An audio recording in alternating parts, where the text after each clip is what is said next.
마가복음 1장 1절 말씀입니다. 다 같이 함께 한 목소리로 합독하시겠습니다. 시작. 하나님의 아들 예수 그리스도의 복음의 시작이라. 아멘. 우리 한 번 더 읽을까요? 시작. 하나님의 아들 예수 그리스도의 복음의 시작이라. 아멘. 기도하시겠습니다. 하나님 아버지, 이 시간 말씀 앞에 섰습니다. 성령께서 친히 가르쳐 주시고 깨닫게 하시어서 하나님 말씀을 전하는 부족한 종이나 듣는 사랑하는 성도들 모두가 말씀에 충만하게 하옵소서. 성령에 충만케 하옵소서. 예수 그리스도의 이름으로 기도하옵나이다. 아멘. 할렐루야. 여러분 새해 복 많이 받으시기를 예수의 이름으로 축복합니다. 우리 서로 인사하실 때 새해 복 많이 받으세요 하고 인사하겠습니다. 새해 복 많이 받으세요. 시편 1편 1절에 보면 복 있는 사람은 악인의 길을 따르지 아니하며 죄인의 길에 서지 아니하며 오만한 자의 자리에 앉지 않는다고 했습니다.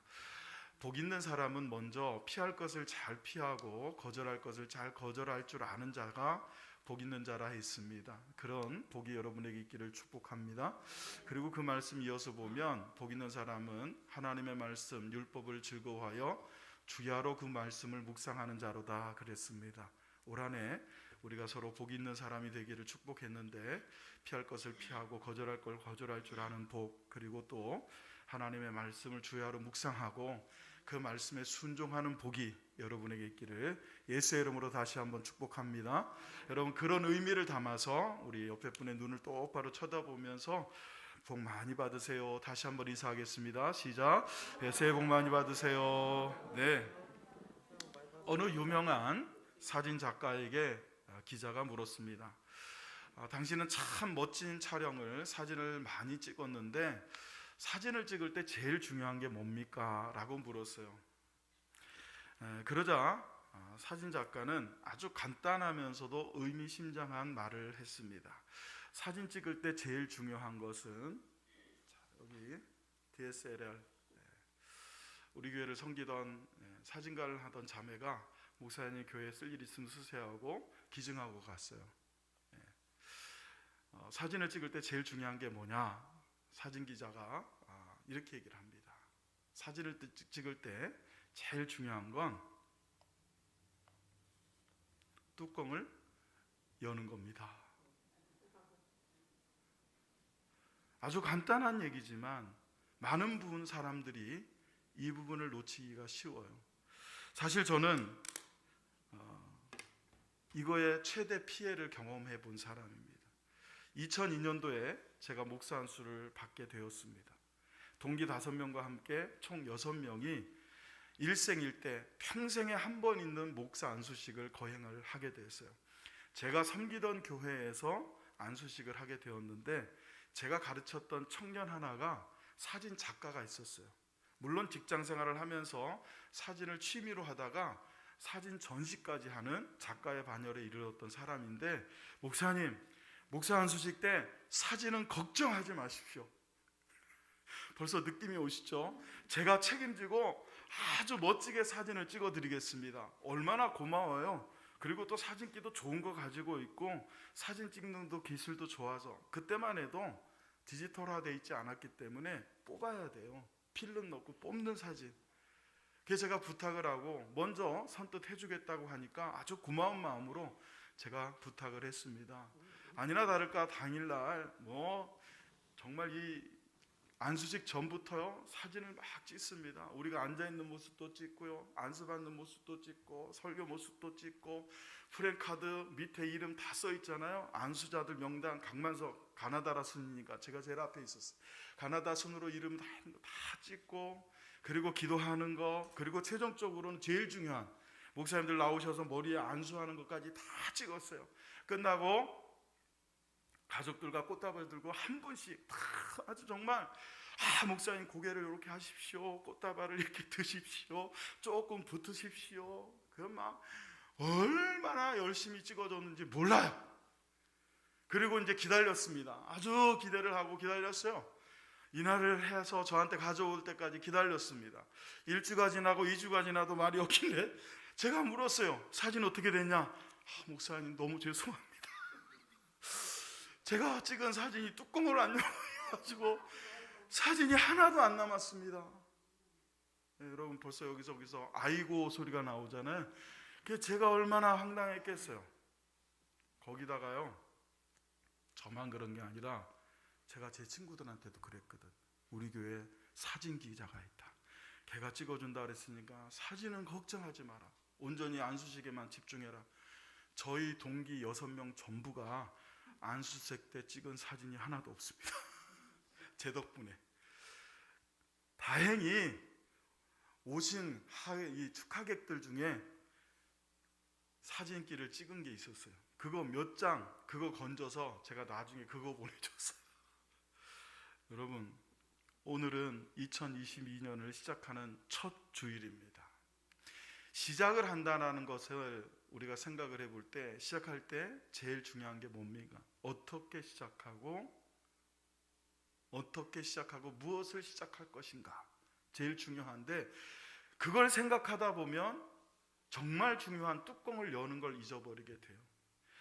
여러분 기억하십니까? 12월 31일 송구영 신예배 드릴 때 제가 여러분 말씀을 드렸습니다. 그 말씀의 제목이 뭐였습니까? 끝이 있다. 끝이 있다는 걸 생각하고 살라는 거예요. 생각해 보면 끝이 있는 게 복이에요. 여러분, 이 세상, 이 죄악된 세상은요, 끝이 있어야 복입니다. 죄악된 세상이 끝이 없이 영원히 지속되면 그건 절대로 복이 아닙니다. 이 세상에서의 끝은 그래서 축복입니다. 할렐루야. 그리고 또한 시작이 있습니다. 오늘 말씀은 시작이 있다. 끝이 있는 것처럼 새로운 시작이 있다.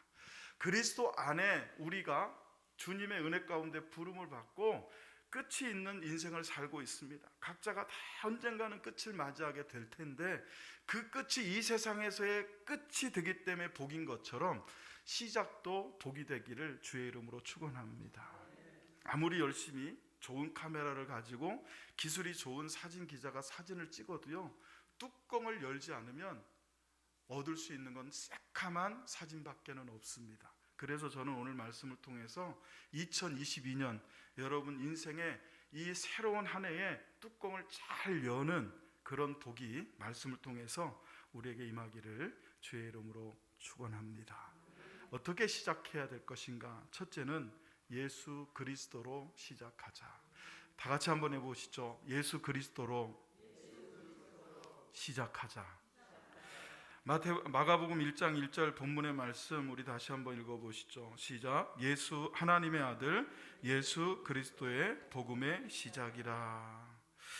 사진 작가가 사진을 찍기 전에 먼저 렌즈를 보호하고 있던 뚜껑을 열고 사진을 찍기 시작하는 것처럼, 그리스도인들은 한 해를 시작할 때 뚜껑을 여는 것과 같은 게 어떤 거냐? 예수 그리스도로 시작하는 게 바로 사진기의 뚜껑을 여는 것과 같다는 것입니다.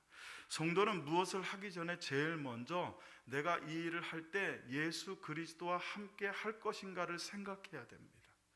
주님과 함께 해야 되겠다는 결심이 있어야 됩니다.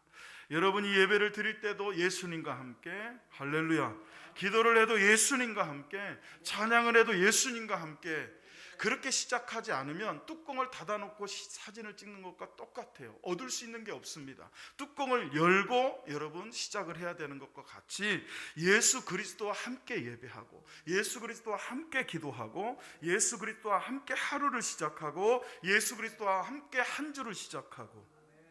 여러분, 우리가 오해하는 것 중에 하나가 뭡니까? 일주일의 시작이 월요일인 것처럼 생각이 들어요. 왜? 월요일 날 출근을 하거든요. 월요일 날 일을 시작하거든요. 그러다 보니까 월, 화, 수, 목, 금, 토, 일 중에 월요일이 시작처럼 느껴집니다. 근데 사실 진짜 요일의 시작은 언제입니까? 세상 사람들 말로만 일요일이고 우리에게는 주일. 일, 월, 화, 수, 목, 금, 토. 그래서 토요일이 무슨 날이에요? 주말이 되는 거예요. 그러니까 한 주의 시작은 바로 일요일, 바로 주일입니다. 이 한 주의 시작인 일요일, 한 주의 시작인 이 주님의 날, The Lord's Day를 주님의 이름으로 시작하고 주님과 함께 시작하는 것이 한 해 시작하는 여러분에게 가장 중요한 일인 줄로 믿습니다. 마찬가지예요. 하루를 시작할 때도 어떤 사람은 그리스도 안에서 시작합니다. 그러나 어떤 사람은 그냥 덮어놓고 시작합니다. 눈 뜨자마자 양치하고 옷 입고 세수하고 옷 입고죠. 세수하고 옷 입고 출근하고 그러다 보면 주님을 잊어버리고 시작을 하게 돼요. 그래 여러분에게 다시 한번 권고를 드립니다.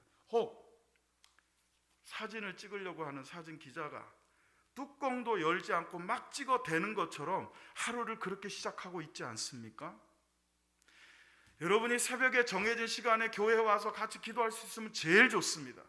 그러나 그것이 안 될 때면 여러분 집에서, 여러분 침상에서 눈 뜨자마자 제일 먼저 예수의 이름을 부르고 예수님 앞에 묵상으로 기도하고 주님 오늘 하루도 주님께 맡겨드립니다 라고 하고 그렇게 시작하시는 한 해가 되기를 주의 이름으로 축원합니다. 왜 이것이 중요합니까? 예수 그리스도가 처음이요 마지막이시기 때문에 그렇습니다. 예수님이 처음이요 끝이시기 때문에 그렇습니다. 계시록 22장 13절을 같이 읽어보겠습니다. 시작. 나는 알파와 오메가요 처음과 마지막이요 시작과 마침이라. 아멘.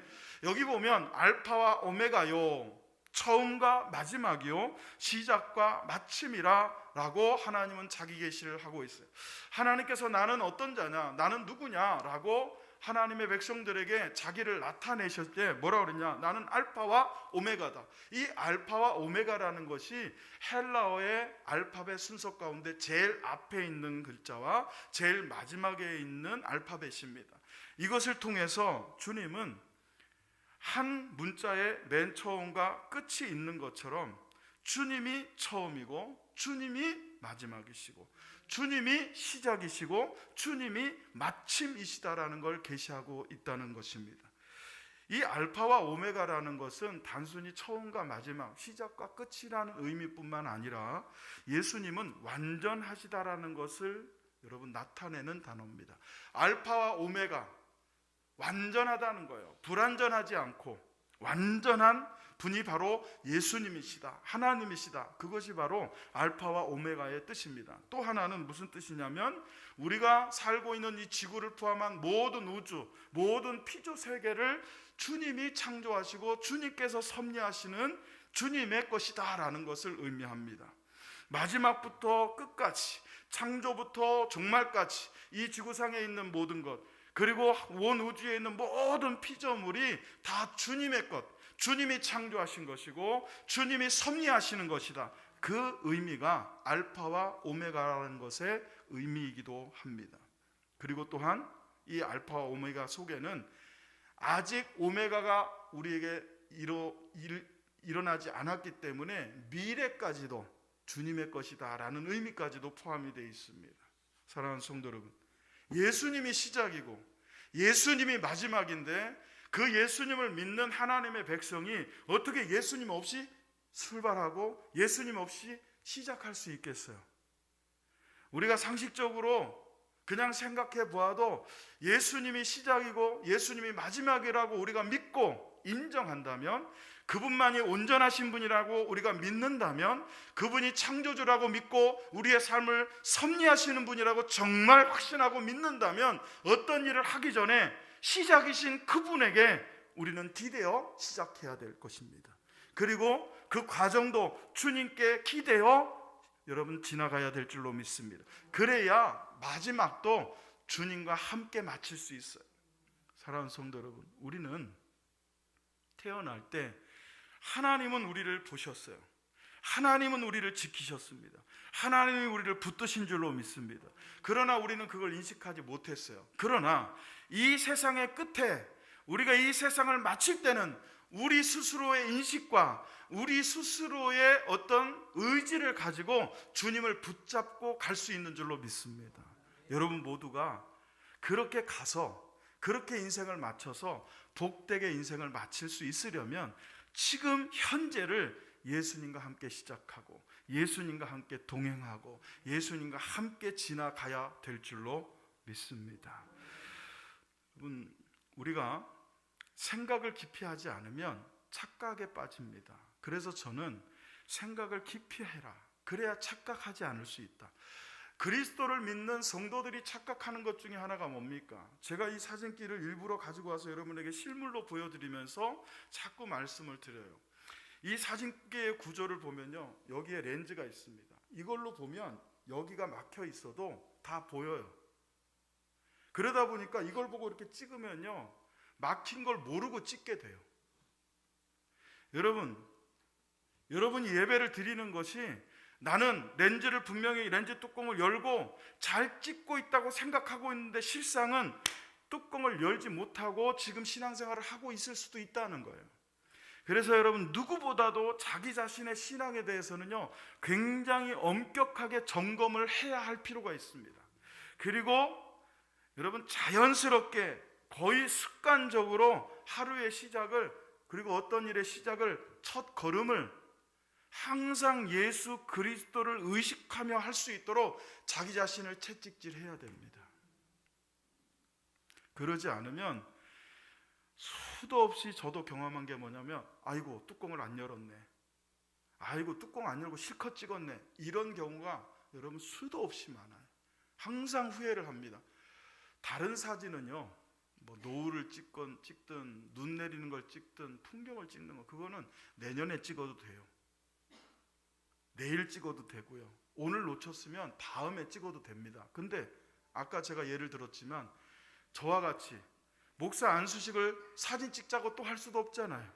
안수해졌었던 목사님도 사진이 안 나오는데 다시 해야 되겠는데요? 그럴 수 없잖아요.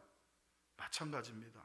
여러분이 오늘 드리는 예배, 뚜껑 안 열고 드렸는데요, 다시 드리면 안 될까요? 안 됩니다. 2022년 새해 첫 주일 예배는 지금 드리는 이 예배로 지나가는 거예요. 그래서 드리기 전에, 시작하기 전에 예수 그리스도로 시작해야 되는 겁니다. 아우구스티누스라는 분은 이런 말을 했습니다. 새로운 시간 속에는 새로운 마음을 담아야 한다. 새로운 한 해가 시작되었습니다. 사실 새로운이라는 이 단어는 우리에게 필요한 거지, 하나님께서 보실 때는요, 똑같아요.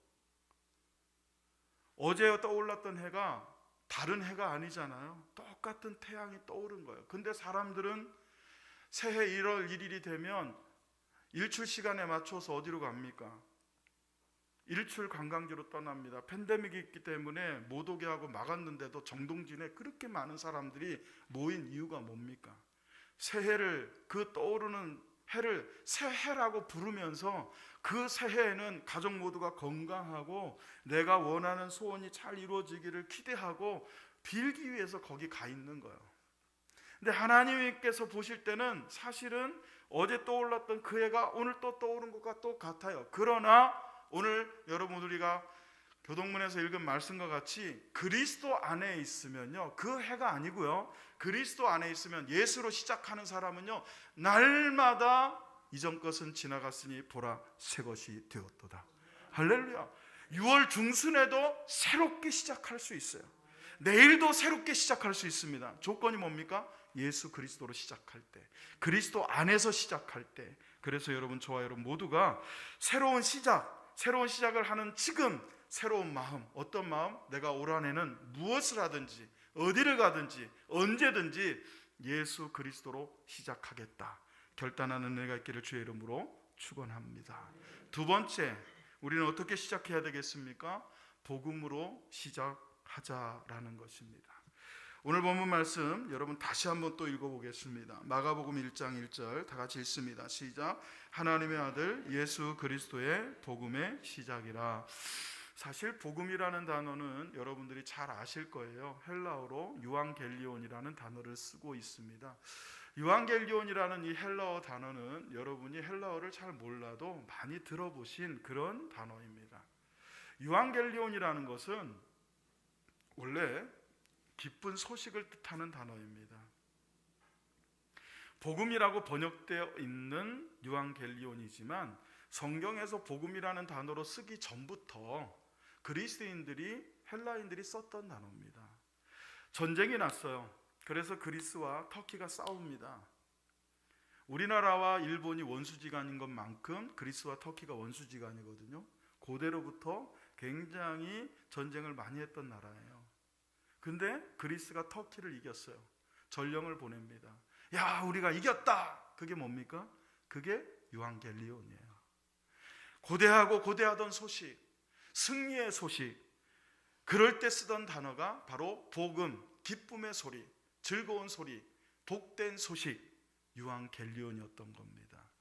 성경을 기록하는 많은 예수의 제자들이, 사도들이, 특별히 오늘 마가복음을 쓴 마가가 예수님께서 이 땅에 오셨다라는 이 기쁨의 소식을 전할 때 이 말씀을 읽게 될 독자들이 어떤 마음으로 예수님이 나셨다는 것, 예수님께서 이 세상에 오셨다는 것을 전달받을 수 있도록 할까, 단어를 선택을 할 때 신중히 고르지 않았겠습니까? 그때 자기가 볼 때, 마가가 볼 때 예수님께서 이 땅에 오셨다는 것, 예수님께서 메시아가 되셨다는 것은 마치 전쟁에서 이긴 것과 같은 기쁨 소식이다. 그렇다면 이것은 유앙겔리온이다 해서 복음이라는 단어를 유앙겔리온으로 그렇게 썼던 것입니다. 사랑하는 성도 여러분, 여러분에게 복음이 승리의 소식 되기를 축원합니다. 무엇을 하든지 복음이 되기를 축원합니다. 그러려면 어떻게 해야 되겠어요? 뚜껑을 열 때, 그 뚜껑을 열 때 예수 그리스도로 시작하고 복음으로 시작하라는 겁니다. 결론적으로 이따가 말씀을 드리겠지만 복음이라는 것은 주인공이 예수님이세요. 복음의 주인공, 그 소식의 주인공이 누굽니까? 예수님이세요. 예수님이 이 땅에 오셨다라는 것 자체가 복음인 줄로 믿습니다. 여러분, 때로 정말 보고 싶은 사람은 여러분, 내가 언제 너희 집에 갈게 라고 하는 것 자체가 정말 기쁨이 되고 설레이는 소식이 되잖아요. 그런 것처럼 예수님께서 이 땅에 오신다라는 것 자체가 복음이 되었던 때가 있었습니다. 마가복음 1장 15절부터 먼저 한번 읽어보시죠. 다 같이 읽습니다. 시작. 이르시되 때가 찼고 하나님의 나라가 가까이 왔으니 회개하고 복음을 믿으라 하시더라. 여러분, 이 말씀을 잘 보시면요, 이르시되 때가 찼고 그랬어요. 이 때가 찼다는 건 하나님의 경륜의 때를 말합니다. 하나님께서 계획하신 때가 찼다는 거예요. 하나님께서 하나님의 일을 이루시는, 하나님의 역사를 이루시는데 그냥 막 하지 않고 예정하시고 섭리하시는 줄로 믿습니다. 미리 계획하시고 창세전부터 다 계획대로 움직이게 돼 있어요. 그 때가 찼는데 어떤 때가 찼느냐? 하나님의 나라가 가까울 때가 찼다는 거예요. 그리고 복음이 이 땅에 올 때가 찼다는 거예요. 그러니까 너희들은 그 하나님 나라가 가까이 온 것을 알고 복음을 믿고 받아들이라는 거예요. 성경에서 여러분, 믿음의 대상은 예수님밖에는 없어요. 우리가 믿어야 될 대상은 하나님밖에는 없는 줄로 믿습니다. 근데 마가복음 1장 15절에는 뭘 믿으라고 그래요? 복음을 믿으라고 그래요. 그러면 이 얘기는 뭡니까? 예수님을 믿으라, 복음을 믿으라. 그러면 믿음이라는 것에다 주원점을 두고 보면 복음과 예수는 같은 거예요. 복음과 예수가 다르지 않다는 거예요. 예수를 믿는다는 건 즉 무엇을 믿는다는 것? 복음을 믿는다는 거예요. 복음을 믿는다는 것 즉 누구를 믿는다는 거예요? 예수를 믿는다는 거예요. 그렇게 보면 여러분, 결국 예수님이 복음이고 복음이 예수님이라는 거예요. 그래서 복음의 주인공은 예수. 할렐루야. 그래서 우리가 무엇을 하든지 예수로 시작한다 하는 것과 복음으로 시작한다 하는 것은 같아요. 그러나 우리는 또 복음으로 시작해야 합니다. 왜? 누가복음 2장 10절로 11절을 같이 읽어보겠습니다. 시작. 천사가 이르되 무서워하지 말라. 보라, 내가 온 백성에게 미칠 큰 기쁨의 좋은 소식을 너희에게 전하노라. 오늘 다윗의 동네에 너희를 위하여 구주가 나셨으니 곧 그리스도 주시니라. 아멘. 자, 천사를 통하여 하나님께서 이 땅에 예수 그리스도가 오심을 전하게 하셨습니다. 그 전하는 소식을 천사가 뭐라고 부르고 있느냐 하면 온 백성에게 미칠 큰 기쁨의 좋은 소식 그랬습니다. 이게 다 중첩되는 말인데 계속 반복되어지는 이 중첩되는 이 여러분 형용사를 통해서 소식이 정말 기쁨의 소식이고 정말 좋은 소식이라는 걸 알리고 있어요. 큰 기쁨의 좋은 소식. 그냥 보통 유앙겔리온 정도가 아니라 큰 기쁨의 좋은 소식. 그 주체가 복음이라는 거예요. 그런데 그 내용이 뭡니까? 그 소식이 뭐냐? 오늘 다윗의 동네에 너희를 위하여 구주가 나셨으니 곧 그리스도이시다. 이게 그 소식의 내용이었어요. 여러분, 우리가 복음으로 시작해야 될 이유가 뭐냐면 그 복음이 가지고 있는 내용물 때문에 그래요. 내용이 뭐냐? 너희를 위하여. 할렐루야. 이걸 우리가 받으면 어떻게 됩니까? 나를 위하여가 되는 거예요. 나를 위하여 구주가 나셨다. 구주가 뭡니까? 단순히 주가 아니라 그냥 로드가 아니고 구주라고 그래요. 구원자. 여러분, 우리를 죄악 가운데서 건지셔서 죄악으로부터, 사망으로부터 생명으로, 죄로부터 의로, 사단의 권세에서 하나님의 권세 아래로, 율법 아래에서 은혜 아래로, 이 세상에서 하나님의 나라로 옮기시는 분이 바로 구주 아니십니까? 메시아 아니십니까? 그리스도이시지 않습니까? 그렇기 때문에 그 내용이 복음이기 때문에 여러분이 복음으로 시작한다는 게 뭡니까? 예수 그리스도께서 나를 죄에서 건지실 것을 믿는 믿음으로 산다는 얘기입니다. 그리고 이 세상의 끝이 아니라 하나님 나라의 백성으로 산다는 것이 바로 복음으로 시작한다는 것의 의미가 되는 줄로 믿습니다. 우리가 복음으로 시작한다 할 때는 첫째는 예수가 복음이다라는 걸 믿는 거예요. 두 번째는 예수가 우리의 그리스도라는 걸 믿는 믿음으로 시작한다는 뜻입니다. 세 번째가 있습니다. 하나 더 있어요. 한번 보시죠. 마태복음 11장 5절을 읽습니다. 시작. 맹인이 보며 못 걷는 사람이 걸으며 나병 환자가 깨끗함을 받으며 못 듣는 자가 들으며 죽은 자가 살아나며 가난한 자에게 복음이 전파된다 하라. 아멘. 여러분, 예수님이 이 땅에 오시는 것이 복음이라면, 좋은 소식이라면 왜 예수님이 이 땅에 오는 게 좋은 소식이냐는 거예요. 우리를 죄에서 건지시는 그분이 어떻게 죄에서 건지셨느냐? 맹인이 보며 못 걷는 자가 걸으며 나병 환자가 깨끗함을 입으며 못 듣는 자가 듣게 되고 죽은 자가 살아나는 역사가 그 복음이신 예수 그리스도를 통하여 이 땅에 일어나게 된다라는 거예요. 할렐루야. 예수님은 그냥 복된 소식만 가지고 오신 분이 아니라 그 복된 소식처럼 복된 소식을 이루셨다는 거예요. 일하셨다는 겁니다. 역사하셨다는 거예요. 여러분, 우리가 한 해를 시작하고 하루를 시작하고 한 주를 시작해서 내가 살아가는 것처럼 보여도요, 예수 그리스도를 믿는 순간부터는 나와 함께 계시는 예수께서 살고 계심을 믿으시기를 축원합니다. 복음으로 시작한다는 건 무슨 뜻이냐면 주님이 하게 하신다는 거예요. 주님이 여러분의 인생을 책임지게 하시고 주님이 여러분의 삶을 맡기게 하신다는 거예요. 여러분이 앞을 못 보는 사람들도 아니고 안전뱅이도 아니고 귀머거리도 아니지만 영적으로 볼 때 듣지 못하고 영적으로 볼 때 보지 못하고 영적으로부터 여러분 어떻게 보면 불치병에 걸려서 헤매이고 그리고 영적으로 볼 때 죽어있던 우리에게 구주이신 그분이 보게 하시고 듣게 하시고 걷게 하시고 살아나게 하시는 일을 하셨기 때문에 그것이 복음의 핵심이기 때문에 저와 여러분이 한 해를 살 때 다른 것이 아니라 다른 계획이 아니라 여러분의 노하우가 아니라 여러분이 가지고 있는 지성과 지식이 아니라 여러분이 가지고 있는 물질과 권세가 아니라 바로 복음의 능력으로 하루를 시작하고 복음의 능력으로 한 주를 시작할 수 있기를 주의 이름으로 축원합니다. 마지막 세 번째로 여러분, 우리는 어떻게 시작해야 됩니까? 시작해야 됩니다. 언어 유희 같고 말장난 같지만 굉장히 중요한 겁니다. 여러분, 기도는요 배우는 게 아니고 기도는 하는 겁니다. 믿음은 명사가 아니라 믿음은 동사입니다. 믿음으로 살아야 하는 겁니다. 예배도 명사가 아니라 예배하는 것인 것처럼 오늘 저는 첫째 대지 두 번째 대지에서 예수 그리스도로 시작하자, 복음으로 시작하자. 여러분 열심히 말씀을 듣고 아멘 하셨습니다. 근데 거기서 멈춰 있으면 그건 그냥 기록이에요. 그건 그냥 지식입니다. 그건 그냥 그렇게 알고 있는 거고 내가 그냥 동의한 것뿐이에요. 그렇게 동의하고 알고 있는 대로 살아내는 것이 시작의 제일 중요한 부분이에요. 여러분, 뚜껑을 열지 않으면 사진이 안 찍힌다는 걸 모르는 사람은 없어요. 근데 여러 가지 이유로 착각하고 잊어버렸든지 잘 모르고 지나갔든지 뚜껑을 닫고 사진을 찍으면 아무것도 얻을 수 없는 것처럼 여러분 열어야 된다는 걸 알아도 열지 않으면 안 되는 거예요.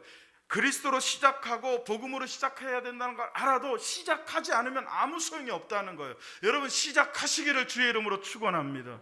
여러분이 시작만 하시면, 여러분이 첫걸음을 떼기만 하시면, 여러분이 복음으로 시작하려고 하고 예수 그리스도로 시작하려고만 하면 주께서 여러분의 시작을 도우실 줄로 믿습니다. 오늘 성경 마가복음 1장 1절을 보면 한글의 어수는요, 동사가 제일 끝에 있습니다. 서술형이 제일 뒤에 있게 돼 있어요. 무슨 얘기냐? 시작이라 하나님의 아들 예수 그리스도의 복음, 이렇게 돼 있질 않아요.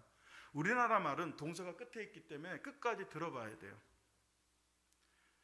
야, 내일 우리 점심 한 끼 같이 먹을래?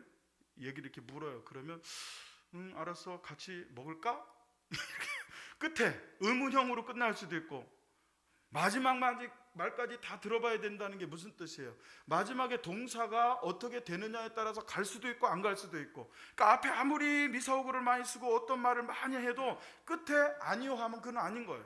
끝에 한다 그러면 그건 하는 거고.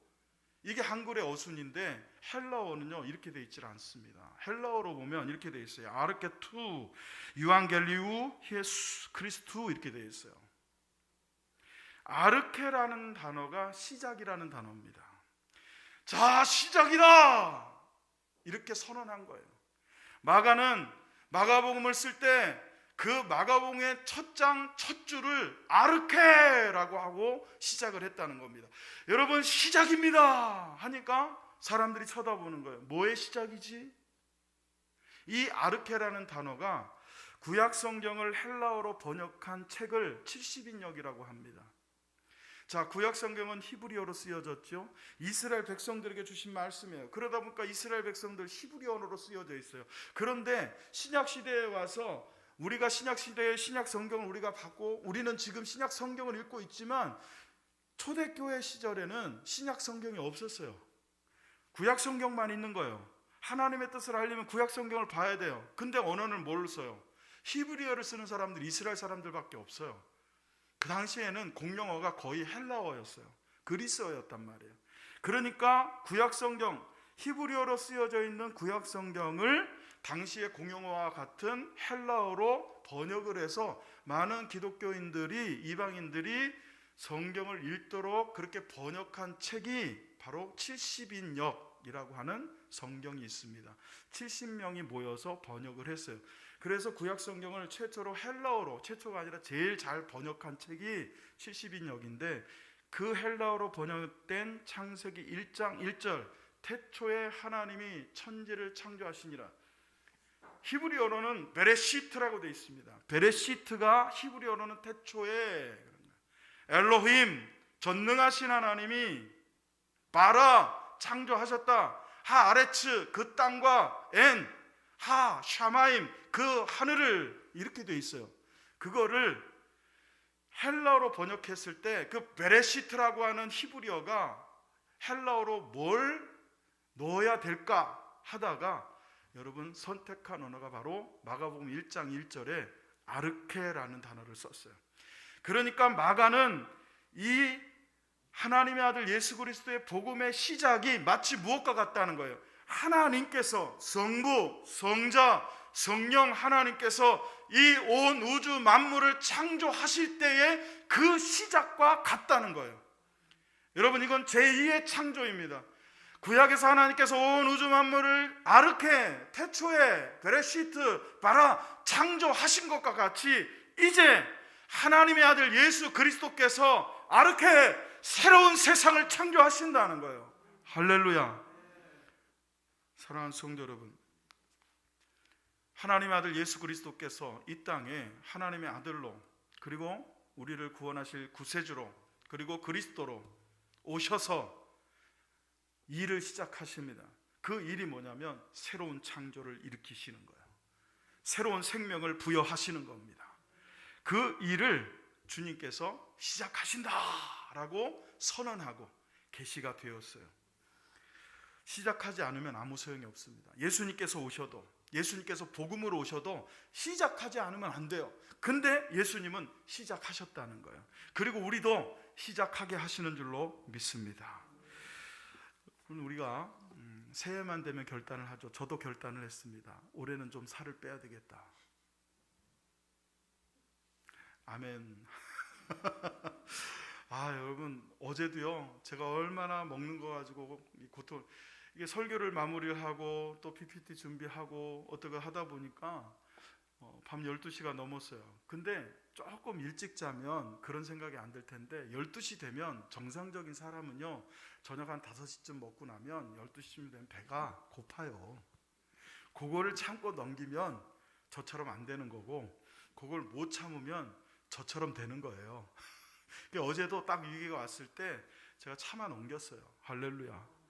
왜? 오늘이 주일만 아니었어도 제가 먹었을 겁니다. 근데 주일날 영상도 찍어야 되고 여러분 뵈야 되는데 너무 부으면 안 될 것 같아서 정말 참기 힘든데 참았어요. 자꾸 뭘 먹고 싶더라고요. 그때 근데 참 희한한 건 그 시간대 먹고 싶은 거는 꼭 그런 거 있죠. 라면 뭐 이런 거. 그 라면이 그렇게 땡겨요. 요즘 저는 뭐 옛날만큼 먹지는 않습니다만은, 그래서 올해는 제가 좀 살을 빼고 건강에 신경을 써야 되겠다, 운동도 해야 되겠다 결심을 해요. 왜 그걸 새해 할까요? 왜 1월 1일만 되면 내가 담배를 끊어야 되겠다, 올해는 뭐 운동을 해야 되겠다, 올해는 내가 뭐 다이어트를 해야 돼. 왜 1월 1일만 하냐고. 9월 달에 하면 안 돼요? 6월 달에 하면 안 돼? 왜 그럴까요? 사람들은요, 스스로가 그 새해라고 하는 다를 것 없는 그 시간에다가 기회의 의미를 부여하는 거예요. 새롭게 도전할 수 있는 기회가 여러분 새해라는 것에 의미를 갖고 있어요. 그래서 자꾸 거기에다가 자기 스스로에게 기회를 주는 거예요. 올해는 좀 해봐라, 올해는 좀 해라, 이렇게 기회를 주는 거예요. 근데 여러분, 정말 우리에게 주어진 기회는 어떤 기회냐? 복음으로 시작하는 기회, 예수 그리스도로 시작하는 기회, 이제 정말 시작할 수 있는 기회를 하나님이 주실 줄로 믿습니다. 여러분, 새롭게 시작하세요. 이전에도 나는 목사님 예수 그리스도로 시작했고 복음으로 시작해 왔습니다 하는 분은 잘하셨어요. 더 그렇게 사시고요. 혹 오늘 말씀을 듣고 내가 예배는 드렸는데, 주일 예배는 드리고 주일은 지켰는데 오늘 말씀을 듣다 보니까 내가 가끔 뚜껑을 닫고 사진을 찍은 사람과 같았구나 생각이 드시거든, 오늘 결단하시라는 거예요. 구체적이어야 됩니다. 작정과 결정은요, 여러분 희미하면 안 돼요. 3가지를 분명히 기억하십시오. 첫째는, 결단은요 가능한 것이어야 됩니다. 둘째는 개인적이어야 됩니다. 가능한 것이어야 되고 개인적이어야 되고, 세 번째는 구체적이어야 됩니다. 제가 올해부터 다이어트 해야지, 이건 여러분 계획이 아니에요. 내가 올해부터는 라면을 끊어야지, 그리고 하루에 1시간을 운동해야지, 그리고 내가 해야지. 이게 여러분 결단의 중요한 요소예요. 말도 안 되게 한 달 사이에 내가 20kg는 빼야지, 이건 불가능한 거예요. 그렇기 때문에 그렇게 작정하시면 안 돼요. 그리고 우리랑 같이 우리가 하자, 이거 안 돼요. 작정은 개인적이어야 돼요. 내가 해야 되는 거예요. 할렐루야. 여러분, 신앙도 마찬가지예요. 예수 그리스도로 시작한다. 뭘 시작할 거예요? 저는 여러분에게 선언하고 있어요. 예수 그리스도로 시작하십시오 하면 여러분들은 그 말씀을 그대로 받고 내가 예수 그리스도로 어떻게 시작할 건가를 여러분이 작정을 하셔야 돼요. 회사를 출근해서 제일 먼저 올 한해는 내가 그리스도인답게 회사 생활을 하겠다 하면 회사에 제일 먼저 출근해서 잠깐 눈 감고 하나님 앞에 기도로 시작하겠다, 마칠 때도 기도로 마치겠다, 이런 것들이 구체적으로 작정되고 시작이 돼야 돼요. 저는 이 3번째 대지에서 여러분에게 권면합니다. 시작하시기를 축원합니다. 오늘이 지나가기 전에 내가 구체적으로 예수 그리스도와 함께 어떻게 시작할 건지를 작정하세요. 복음으로 어떻게 시작할 건지를 계획하세요. 그리고 그를 써놓으시고 매일 바라보시면서 실천하시기를. 그게 뭐예요? 제가 말씀드리고 싶은 마지막 3번째예요. 시작하시라는 거예요. 여러분, 빌립보서 1장 5절 6절을 읽어봅니다. 시작. 너희가 첫날부터 이제까지 복음을 위한 일에 참여하고 있기 때문이라. 너희 안에서 착한 일을 시작하신 이가 그리스도 예수의 날까지 이루실 줄을 우리는 확신하노라. 아시아 지역에서 배를 타고 사모드라게를 거쳐서 데가볼리로 들어간 바울 일행이 처음 만났던 첫 성이라고 하는 지역이 빌립보 성이었습니다. 유럽의 첫 번째 성이었다 한 것은 그 성이 크다라는 뜻이고 그 지역에서 제일 먼저 만나는 도시였다는 뜻입니다. 그래서 바울이 2차 선교 여행 때 첫 번째 세운 유럽의 첫 번째 교회가 빌립보 교회예요. 그 빌립보 교회가 어떻게 시작됐습니까?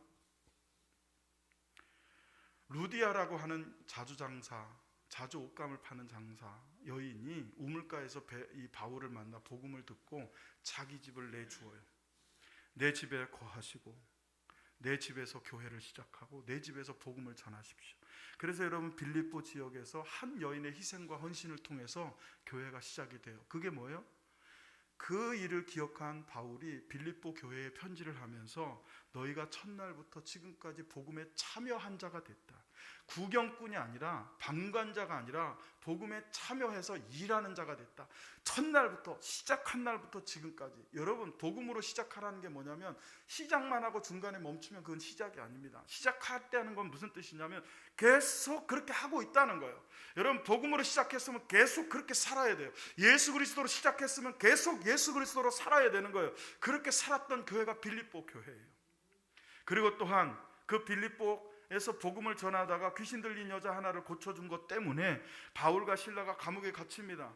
그리고 그 바울이 여러분 기도하고 찬송했을 때 감옥 문이 열렸을 때 간수가 그걸 보고 예수를 영접하게 되죠. 바울이 전해준 복음을 듣고 세례를 받습니다. 온 집안 식구가 세례를 받고 극진히 바울 일행을 대접합니다. 간수의 헌신이 있었어요. 그게 뭡니까? 복음으로 시작한 첫날부터 복음에 참여하는 거예요. 여러분이 교회에 청소를 한번 하든지 교회 와서 뭘 섬기든지 그 모든 것들이 예수 그리스도로 시작하고 복음으로 시작한 것은 복음에 참여한 자가 된 줄로 믿습니다. 여러분이 무언가 무거운 걸 들고 가는데 누군가 얼른 달려와 가지고 아유 목사님, 집사님 같이 들어요 해주면 얼마나 고마워요. 마찬가지예요. 주님께서 누가 나를 위해 갈고 누가 이 복음을 위해 갈고 할 때 주님 제가 왔습니다. 들어드릴게요. 주님 제가 그거 할게요. 이게 복음에 참여하는 거예요. 여러분 2022년에는요 우리 모두 이 복음에 참여하고 시작하는 기쁨이 충만하기를 주의 이름으로 축원합니다. 여러분 이 일을 우리가 어떻게 이룰 수 있다고 그럽니까? 빌립보서 1장 6절에 보면 지금까지는 저는 그랬어요. 아니다 다 하나님이 하셨다라고 하면서도 은근히 속으로는 내가 했지, 내가 그거 했지 이런 마음이 항상 도사리고 있었어요. 근데 보세요. 6절에 보시면 너희 안에서 착한 일을 시작하신 이가 그랬어요. 너희 안에서 착한 일을 시작하신 이가 있다는 거예요. 빌립보 교인들이 집도 내주고 바울 일행을 극진히 섬기는 복음에 참여한 자가 되었지만 그 일은 너희만 한 게 아니라 너희 안에서 착한 일을 시작하신 이가 그것을 하게 했다는 거예요. 그 착한 일이 단순하게 뭐 착하게 산다, 선하다 이런 뜻이 아니고 하나님의 일을 뜻해요. 하나님의 역사를 뜻합니다. 복음에 참여하는 일을 뜻해요. 그 일을 누가 했느냐? 하나님께서 시작하셨다는 것 믿으시기를 축원합니다. 그분이 그리스도의 날까지 시작하신 그분이 그리스도의 날이 뭡니까? 마지막 날까지. 개인적으로는 우리가 죽는 그 순간까지, 아니 우리 중간에 주님이 다시 오신다면 그날까지 그 일을 시작하신 그 하나님께서 우리 안에서 그 일을 이루실 것을 나는 확신한다 그래요. 사랑하는 성도 여러분, 발을 떼고 시작하면 주님이 역사하기 시작할 줄로 믿습니다. 마치 요단강에 서 있던 법궤를 메웠던 이스라엘 백성들이요, 그 요단강에 발을 내딛었을 때 주님이요 그 요단강을 가르시잖아요. 홍해를 건넜던 그들의 조상과 요단강을 건넜던 그들의 후손이 뭐가 차이가 있습니까? 홍해를 건넜던, 그래서 출애굽을 한 지 얼마 안 됐던 그들의 조상은요 홍해 앞에서 원망하고 불평하고 난리를 지겼어요. 그때 딱 한 사람, 하나님의 사람 모세가 하나님께 기도하고 그의 손에 들었던 지팡이를 위로 내밀었을 때 홍해가 갈라진 후에 들어갔어요. 근데 요단강에서는요 어떻게 들어갔느냐? 갈라지고 들어간 게 아니고요, 발을 내딛었더니 하나님께서 갈라주셨어요. 할렐루야. 저와 여러분은 홍해도 중요하지만 요단강을 갈라주셨던 하나님이 나와 함께 계실 것을 믿고 올 한해 요단강과 같은 장애물을 복음으로 시작할 때, 예수 그리스도로 시작할 때 갈라주실 것을 믿고 담대하게 발을 내딛는 그런 믿음의 삶을 시작할 수 있기를 주의 이름으로 축원합니다. 어떻게 그럴 수 있습니까? 복음이 능력이기 때문에 그렇습니다. 로마서 1장 16절 읽습니다. 시작. 내가 복음을 부끄러워하지 아니하노니 이 복음은 모든 믿는 자에게 구원을 주시는 하나님의 능력이 됨이라. 먼저는 유대인에게요 그리고 헬라인에게로다. 아멘. 자, 여러분, 여기 한 병자가 있습니다. 이 병자가 불치병입니다. 일어나 걷지 못하는 중풍병자입니다. 근데 그 사람이 일어나 걷는 것하고 그 사람이 죄사함 받는 것하고 어느 게 더 어렵습니까? 우리 생각에는 이 사람이 도저히 일어날 수 없는 그런 불치병에 걸린 사람이 일어나 걷는 게 더 어렵게 보여요. 죄사함 눈에 보이는 것도 아니고, 죄사함을 받았다는 거 뭐 받자마자 뭐 여기에 뭐 표시가 생기는 것도 아니니까 오히려 안진뱅이가 일어나는 게 더 어렵고 중풍병자가 일어나는 게 더 어렵다고 생각해요. 근데 여러분, 그 착각입니다. 죄인이 구원받는 게 더 어려운 거예요. 그건 거의 불가능한 일이었어요. 죽지 않으면 해결되지 못하는 거예요. 죽으면 끝인데, 죽어야 해결되는데 어떻게 죽어서 그 문제를 해결할 수 있겠어요? 아무도 해결 못해요. 이 죄 문제는 그렇게 쉽게 해결되는 게 아니에요. 그 어려운, 그 불가능한 죄 문제를 예수 그리스도의 복음의 능력이 해결하신 줄로 믿습니다. 여러분, 죄 문제를 해결하신 복음의 능력이 우리와 함께하면 이 세상에 그렇기 때문에 해결 못할 게 없는 거예요. 정말 어려운 거는요, 죄인이 구원받는 거예요. 죄인이 그 죄를 모두 씻김 받는 거예요. 그 어려운 것을 복음이 해냈다면 안진뱅이도 일으킬 수 있다는 거예요. 그 어려운 것을 복음이 했다면 죽은 자도 살릴 수 있다는 거예요. 그 복음의 능력이 오늘 로마서 1장 16절에 보면 모든 믿는 자에게, 할렐루야, 믿기만 하면 모든 믿는 자에게 이 복음은 구원을 주시는 하나님의 능력이 된다 그랬어요. 막 말이죠, 금식 40일씩 해야 되고 금식 21일씩 해야 되고 또 성경을 막 몇백 독 한 사람에게만 이 능력이 임하는 게 아니라 믿는 자에게 이 능력이 임한다고 했으니까 우리에게도 자격이 있고 권리가 있어요.